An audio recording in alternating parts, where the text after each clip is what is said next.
So today's knife is another one of those unpopular late night Amazon finds. As a matter of fact, as of this recording, my video will be only the second English speaking review of this knife on all of YouTube.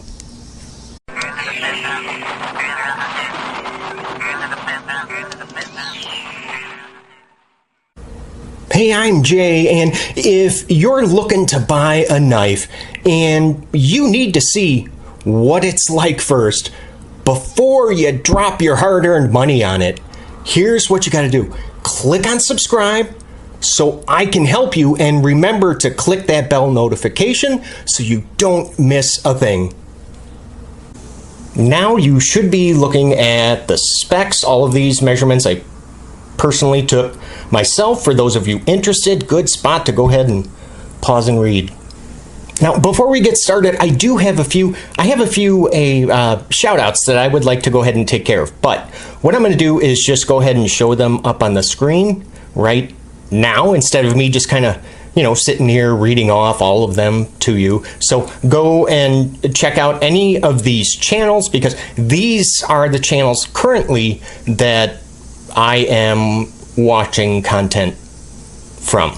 And if I'm feeling motivated, I might even put the links down in the description to each one of those channels. But I just got home from vacation, so we'll see.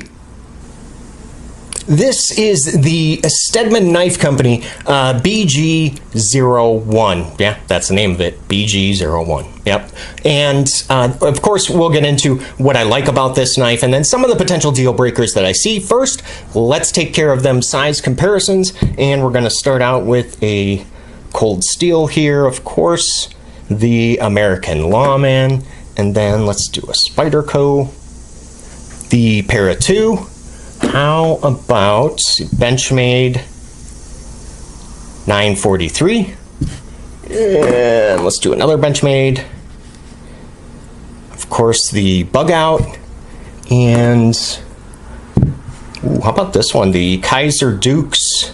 This is the Vanguard version. And one more, just so you guys get a good idea.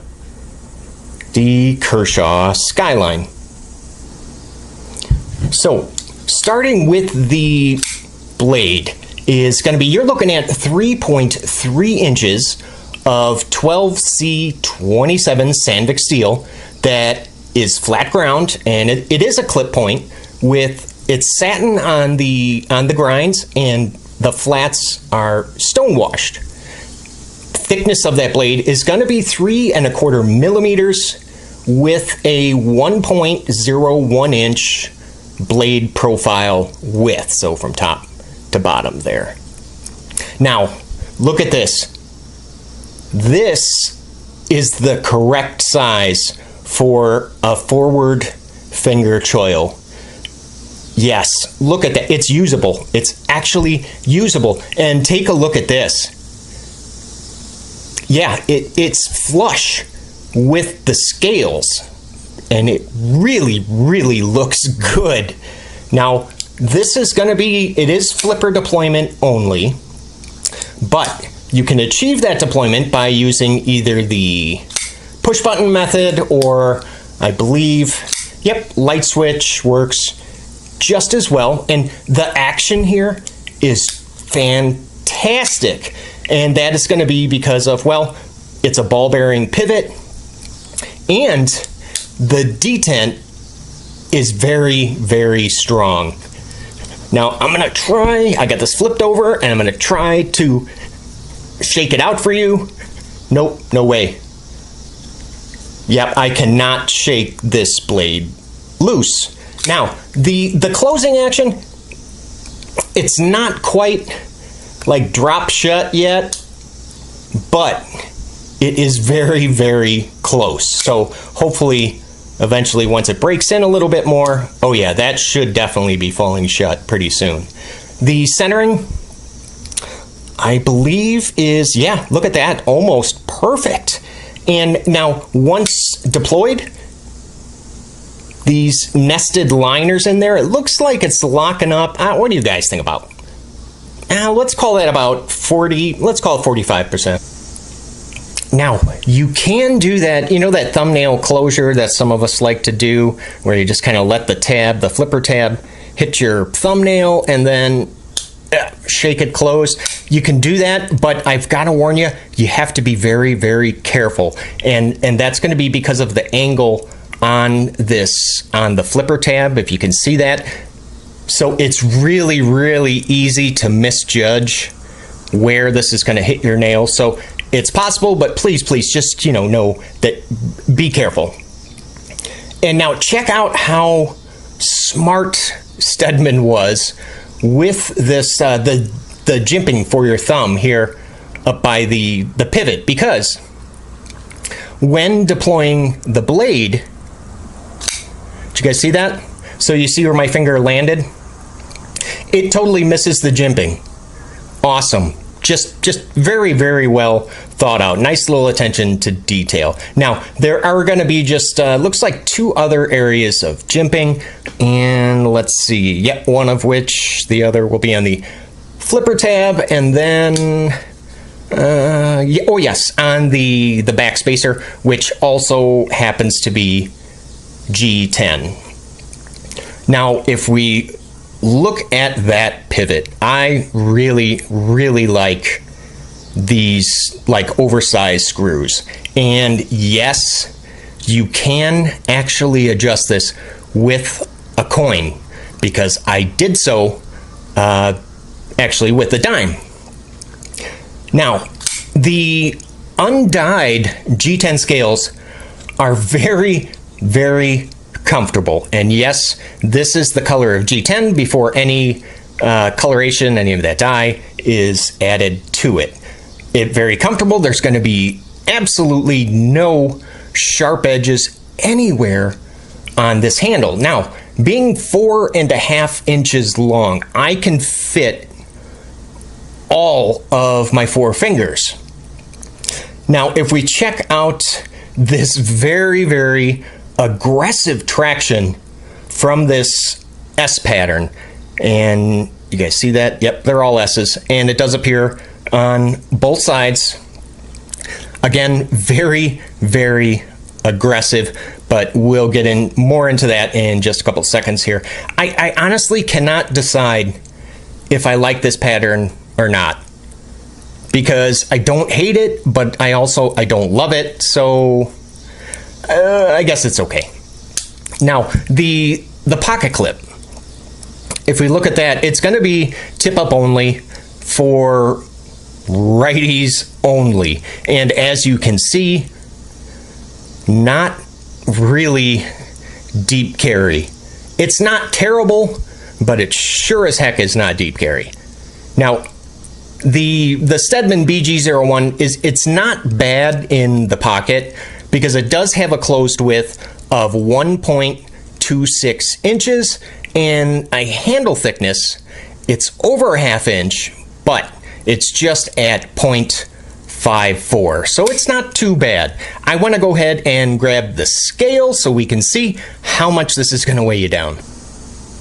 Before I go ahead and throw this up on the scale, I just want to quickly show you. Yeah, you know what? I'm not really crazy about this long back spacer, because all it really does is it's just closing off access from the handle spine, and I really do like it when it's a little more open. I mean, maybe if this was like half the length, I mean, I would prefer the barrel spacers, but if it is going to be a back spacer, maybe not this long.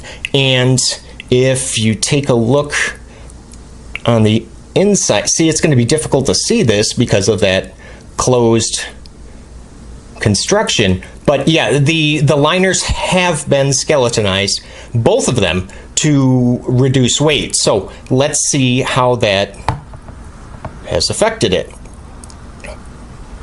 Wow, that's pretty good.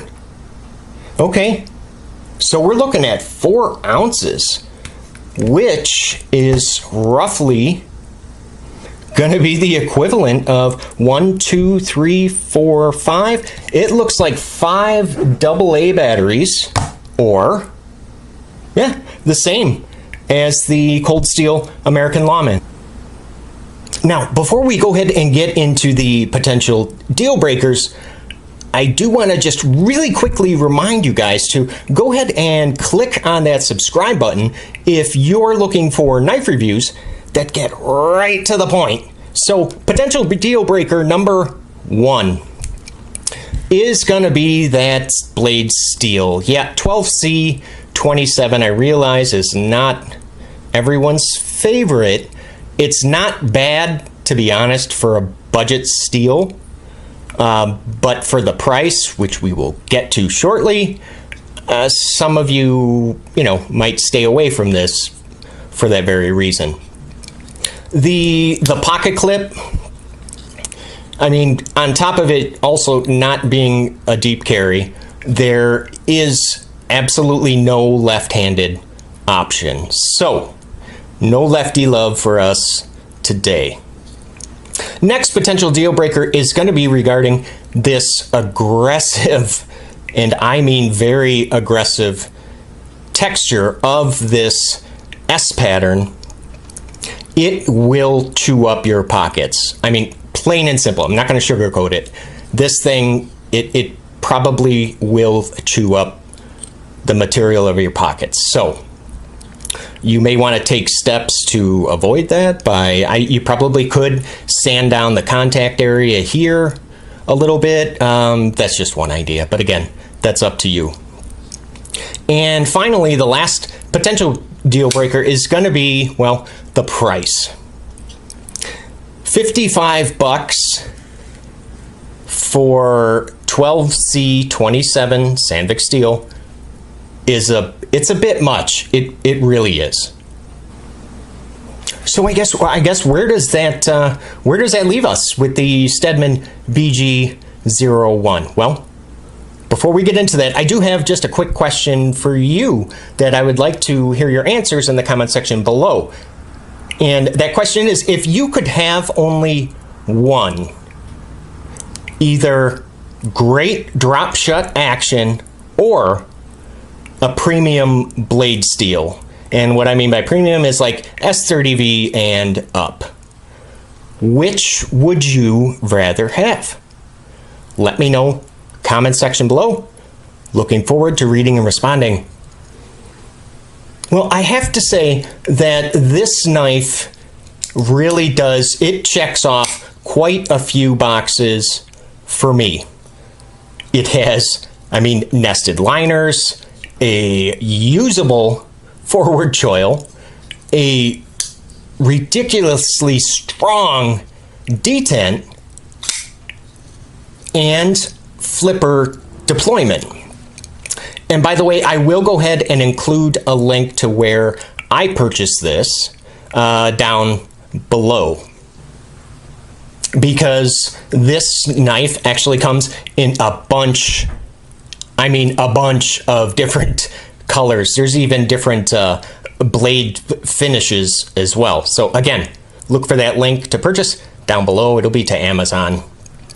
So, I mean, $55, again, is a lot for 12C27, especially when you can get, you can get D2 for less money. Now, Stedemon does try to justify that price by giving us, a ball bearing pivot, fantastic action, a very, very interesting pivot screw and scale design. It gives us, excellent ergos and even skeletonized liners. But the one question that you have to ask yourself, is that enough for you?